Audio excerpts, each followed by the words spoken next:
Hola a todos, en esta oportunidad vamos a desarrollar el tejido cartilaginoso. Cuando nosotros hablamos de tejido cartilaginoso nos referimos a un tipo especial de tejido conectivo, que está especializado porque no tiene fibroblastos como células. Tiene unas células que se llaman condrocitos. Además, tendrán una matriz extracelular que estará especializada. Bien, el tejido cartilaginoso es un tejido sólido, rígido y a su vez es un tejido firme. Con todas estas propiedades que tiene es lo que le va a asignar al tejido funciones como la de sostén de los tejidos blandos, revestimiento de superficies articulares en las que evita que las superficies de los huesos se rocen entre sí. Y por último, constituye el soporte esquelético. Por ejemplo, en esta imagen, imagínense el fémur y la tibia.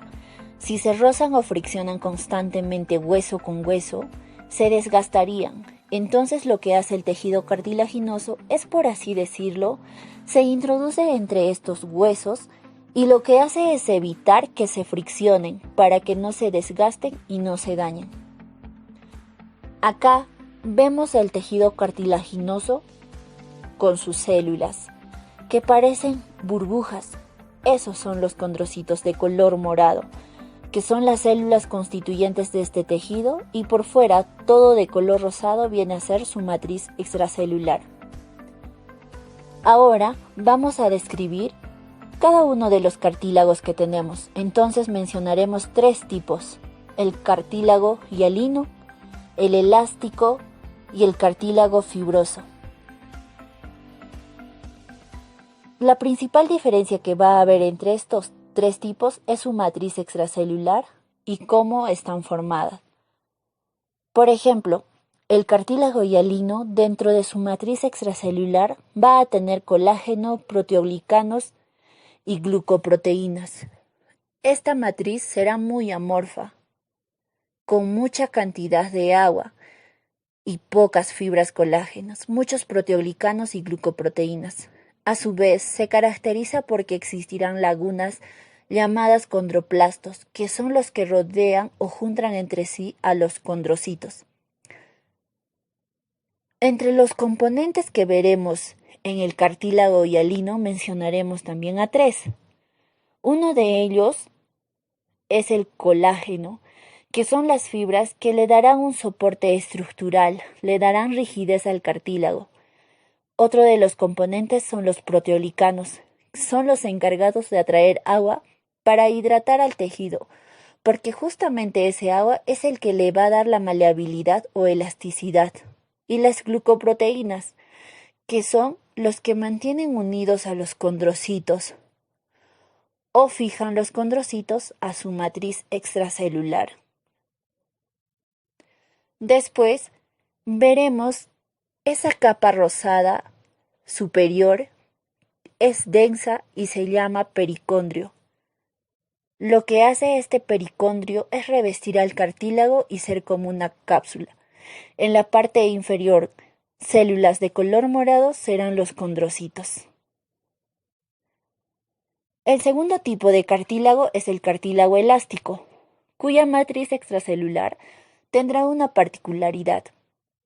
El cartílago tendrá fibras colágenas, pero con mucha densidad de fibras elásticas, como la elastina. A su vez también tendrán proteoglicanos y glucoproteínas adhesivas, y este es un cartílago que tiene mucha distensibilidad. Por ejemplo, lo podemos ver en el pabellón auricular.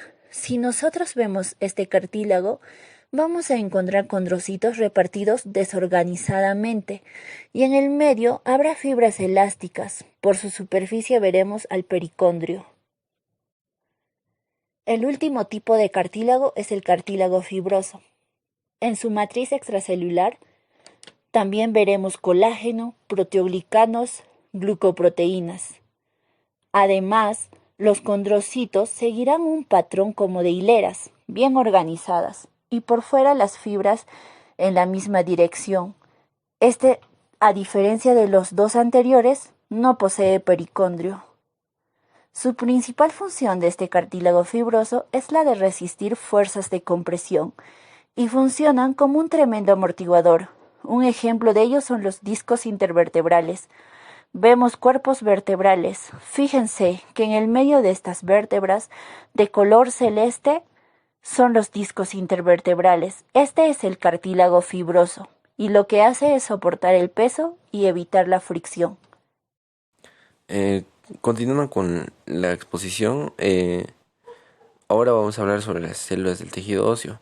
Pero como ya se mencionó antes, el tejido óseo es el componente principal del esqueleto y que mayormente sus funciones serían que sirve como sostén de tejidos blandos y que también protege órganos vitales, en- como podría ser el cráneo, el tórax, la columna vertebral. Hablando ahora de las células del tejido óseo, vamos a hacer un hincapié en los osteocitos. Estas células se encuentran en el interior de la matriz ósea y ocupan las lagunas de las cuales parten unos canalículos. Cada laguna contiene un osteocito y están dentro de estos canalículos.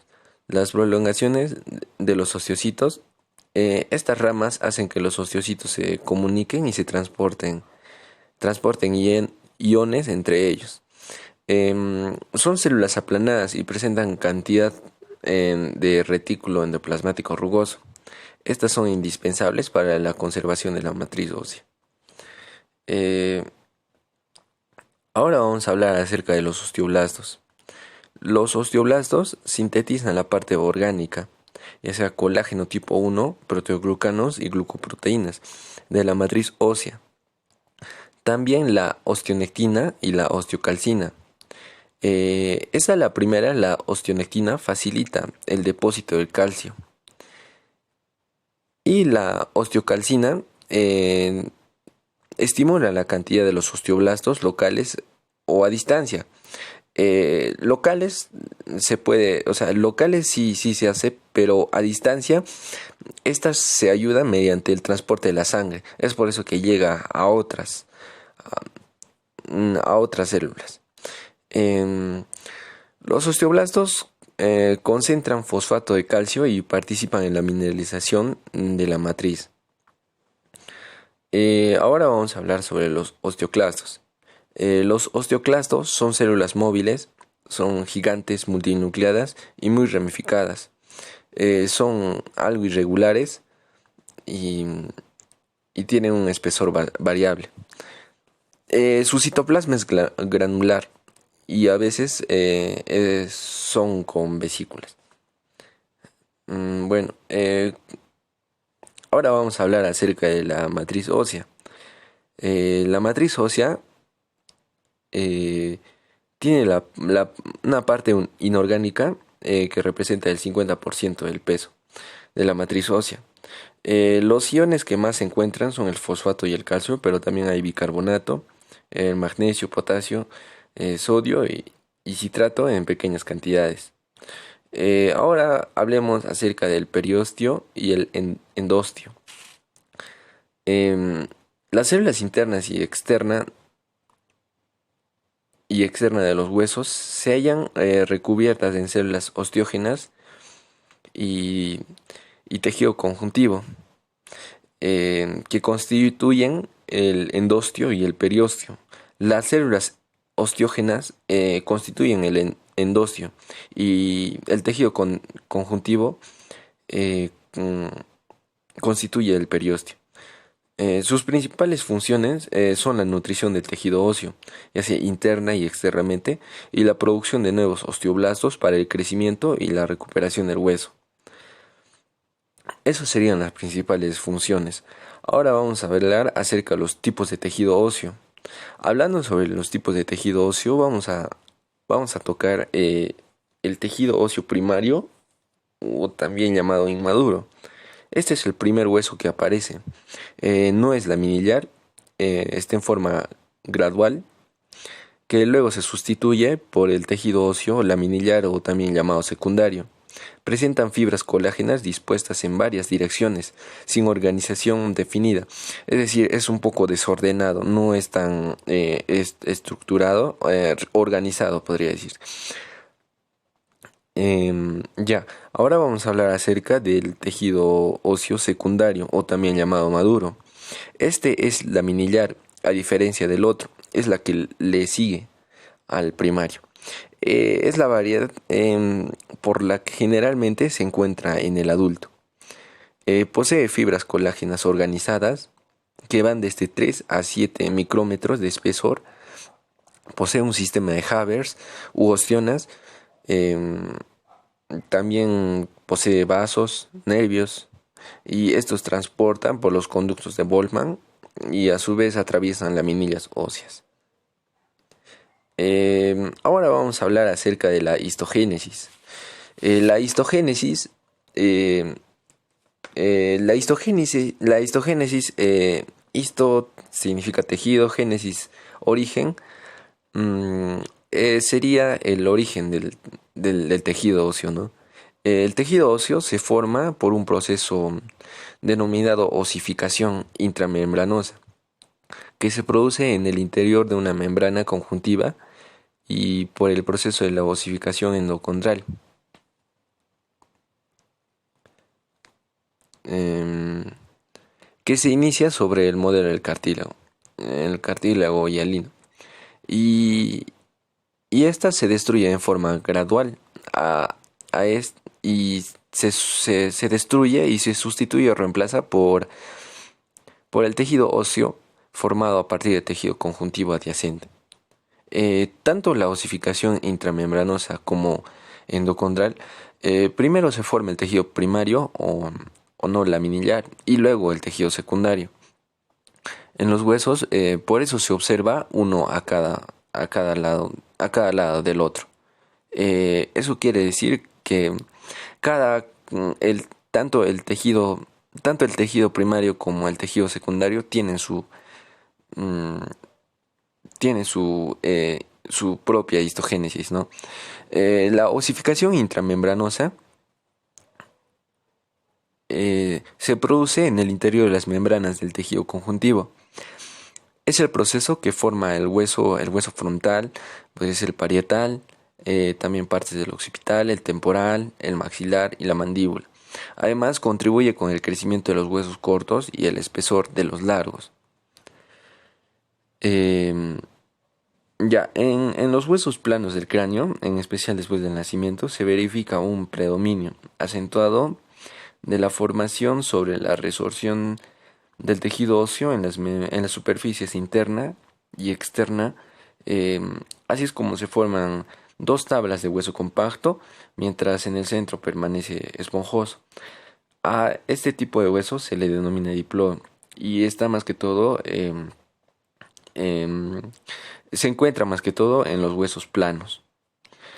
Em, Ahora vamos a hablar acerca de la osificación endocondral. Comienza sobre una pieza de cartílago hialino cuya forma es parecida a la de un hueso que se va a formar, pero de menor tamaño. Ese tipo de osificación es el principal causante de la formación de los huesos cortos y también de los huesos largos, como se está observando en los gráficos. Eh, este, este proceso se compone se compone, ¿no? La osificación endocondral se compone de dos procesos. Primero, el cartílago hialino se modifica. Hay hipertrofia de los condrocitos, se reduce la matriz cartilaginosa, como se ve en la evolución de los huesos, a tabiques más delgados. Eh, También su mineralización y posteriormente lleva a la muerte de los condrocitos por apoptosis. En- También sería, segundo, los capilares sanguíneos, células osteogénicas, invaden esas cavidades donde estaban los condrocitos y son reemplazadas. Ahora vamos a hablar acerca de las articulaciones. Para construir el esqueleto, los huesos se unen entre sí mediante estructuras formadas por tejidos conjuntivos, que son las articulaciones, ¿no? Se puede clasificar en diartrosis, la diartrosis que permite los movimientos de los huesos y la sinartrosis donde no hay movimientos y, y si los hay por un motivo, estos son ínfimos, son mínimos. Vamos a hablar acerca primero de la sinartrosis. Bueno, la sinartrosis, como ya lo habíamos mencionado antes, no tienen, son articulaciones donde no hay movimiento, y si las hay es en forma mínima. Estos se dividen en sinostosis, sincondrosis y sindesmosis. Vamos a hablar acerca de la sinostosis, que forma parte de la sinartrosis. Estos carecen de movimiento. Los huesos están unidos por el tejido óseo, pero no presentan ningún movimiento, aunque sea mínimo. No existe un movimiento, o sea, simplemente están unidos y sellados. Un ejemplo sería la articulación de la primera costilla con el esternón, ¿no? Ahora vamos a hablar acerca de la sincondrosis. La sincondrosis, en la sincondrosis hay movimientos, pero el movimiento es limitado. Están unidas a cartílago y a lino. Ahora hablemos sobre la sindesmosis. En la sindesmosis es algo similar a la circondrosis, porque hay cierto movimiento, pero este se mueve un poco más. Tiene cierto movimiento adicional. Es el tejido que se une a los huesos, el conjuntivo denso. Podríamos encontrar los ejemplos en la sínfisis de la pubis, también en la articulación tibia peronea inferior. Esas son la articulación que se une con los huesos cortos, ¿no? de nuestro pie. Ahora, siguiendo con la exposición, vamos a hablar acerca de la diartrosis. La diartrosis, a diferencia de la sinartrosis, estos son articulaciones que poseen una gran movilidad. Por lo general están en los huesos largos, y pues los ejemplos que tenemos son varios, ¿no? Mayormente los que nosotros estamos acostumbrados a llamar articulaciones.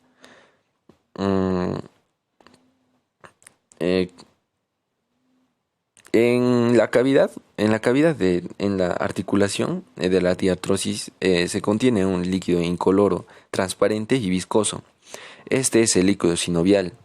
Este líquido funciona como lubricante y para que no se desgaste tanto en la fricción que existe durante la articulación.